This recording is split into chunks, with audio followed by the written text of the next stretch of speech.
I'm investigating a supposed vampire lair, and they are real. It started with a rumor. I'm a freelance journalist, and my bread and butter is digging into the strange, the unexplained, and the downright bizarre. So when I heard whispers of a vampire lair hidden deep in the forests of rural Pennsylvania, I knew I had to check it out. At first, I thought it was just another urban legend, a spooky story to tell around a campfire.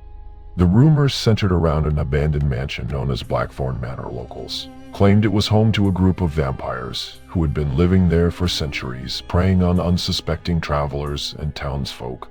Most people dismissed the stories as nonsense, but a few insisted they'd seen strange lights in the windows, heard eerie whispers in the woods, and even encountered pale, gaunt figures lurking in the shadows. I decided to investigate. I packed my gear, a camera, a voice recorder, a flashlight, and a few other essentials, and drove out to the small town nearest to Blackthorn Manor. The town was quaint, with a population of maybe 1,000 people, and everyone seemed to know each other. When I asked about the mansion, the locals were hesitant to talk. Some outright refused, while others gave me vague, cryptic answers. "You don't want to go up there," an elderly man at the diner warned me. "Bad things happen to those who do." "What kind of bad things?" I asked. He just shook his head and walked away. Undeterred, I pressed on. I managed to find one person willing to talk. A woman named Clara, who ran the town's only bookstore. She was in her late 30s, with sharp features and a nonsense demeanor. When I mentioned Blackthorn Manor, her expression darkened. "I'll tell you what I know," she said, "but you're not going to like it."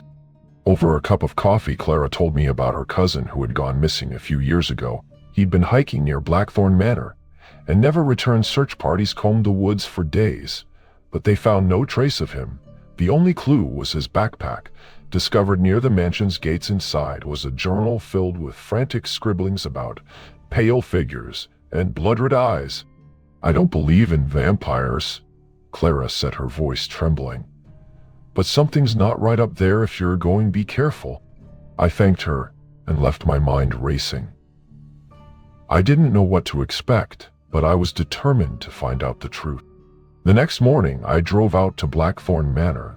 The road leading to the mansion was overgrown and barely passable, the trees pressing in on either side. The air was thick with the scent of pine and damp earth, and the only sound was the crunch of gravel beneath my tire sock. When I finally reached the mansion, I was struck by its imposing presence. It was a massive Gothic structure with towering spires, crumbling stone walls, and windows that seemed to stare at me like empty eye sockets. The gates were rusted and hanging off their hinges, and the grounds were overrun with weeds and vines. I parked my car and grabbed my gear, my heart pounding with a mix of excitement and fear. I didn't know what I was walking into, but I was ready for whatever I might find. The front door was unlocked, the wood warped and splintered. I pushed it open, the hinges creaking loudly, and stepped inside. The air was cold and damp, and the smell of mildew and decay was overwhelming. The floor was covered in a thick layer of dust, and the walls were lined with faded portraits of stern-looking men and women. I started exploring, my camera at the ready. The mansion was a labyrinth of rooms and hallways, each one more decrepit than the last. The furniture was covered in sheets, the chandeliers were coated in cobwebs, and the floors were littered with broken glass and debris. As I ventured deeper into the mansion, I began to notice strange things. The air grew colder, and I felt a sense of unease that I couldn't shake. I heard faint whispers, like voices just out of earshot, and the sound of footsteps echoing in the distance. I told myself it was just my imagination, but the feeling of being watched was undeniable. Then I found the basement. The door was hidden behind a tapestry. In the dining room, its handle rusted and stiff. I pulled it open, revealing a narrow staircase that descended into darkness. I hesitated, my flashlight flickering in my hand, but curiosity got the better of me. I started down the stairs, the wood creaking beneath my feet. The basement was unlike anything I'd ever seen. The walls were lined with shelves filled with jars of strange, dark liquid. The floor was covered in symbols, pentagrams, runes, and other occult markings, drawn in what looked like dried blood. In the center of the room was a large, ornate coffin, its lid slightly ajar. My heart was racing As I approached the coffin, my flashlight trembling in my hand, I pushed the lid open, and my breath caught in my throat. Inside was a man, or at least what used to be a man. His skin was pale and waxy, his eyes sunken and lifeless. His lips were pulled back in a grotesque smile, revealing sharp-pointed teeth. He was dressed in a tattered suit, his hands folded over his chest. I stumbled back, my mind reeling. This couldn't be real. It had to be a prank, a hoax. But as I looked closer, I realized the body wasn't decaying. It looked preserved, as if it had been there for centuries. Then I heard the sound of footsteps behind me. I spun around, my flashlight illuminating the figure standing in the doorway. It was a woman, tall and slender, with pale skin and long dark hair. Her eyes were a deep blood red, and her lips were curled into a sinister smile. "You shouldn't be here," she said, her voice low and melodious. I froze, my heart pounding in my chest. Who are you?"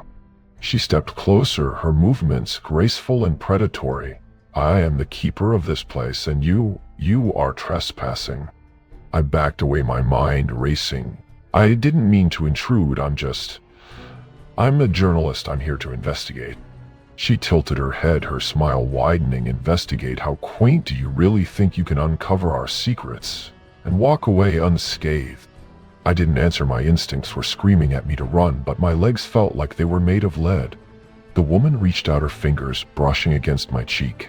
Her touch was icy cold, and I felt a shiver run down my spine. "You're brave," she said. "I'll give you that, but bravery won't save you." Before I could react, she lunged at me, her teeth bared. I stumbled back, tripping over the coffin and falling to the floor. My flashlight slipped from my hand, plunging the room into darkness. I scrambled to my feet, my heart pounding, and ran for the stairs. I could hear her laughter echoing behind me, a sound that sent chills down my spine. I didn't stop until I was outside, the cold night air hitting me like a slap in the face. I drove back to town in a daze, my mind racing with what I'd seen. I didn't know what to believe. Vampires, it sounded insane, but I couldn't deny what I'd witnessed. When I got back to my motel room, I started going through the footage I'd taken. The images were grainy and dark, but they were there. The jars of dark liquid, the occult symbols, the coffin. And then just before I dropped the flashlight, I caught a glimpse of the woman's face, her red eyes glowing in the darkness. I didn't sleep that night. I couldn't. My mind was filled with questions, with fear, with a sense of dread that I couldn't shake. The next morning, I went back to Clara's bookstore. She took one look at me and knew something was wrong. "What happened?" she asked, her voice filled with concern. I told her everything. The mansion, the basement, the woman. She listened in silence, her expression growing darker with each word. "You need to leave," she said when I was finished. "Now, before they come for you." "Who are they?" I asked, my voice trembling. "The Blackthorn family," she said. "They've been here for centuries, feeding on the blood of the living. They're not human. There's something else, something worse." I wanted to argue, to tell her she was being ridiculous, but I couldn't, not after what I'd seen. I packed up my things and left town that afternoon, my mind still reeling. I didn't know what to do with the information I'd gathered. I couldn't publish it.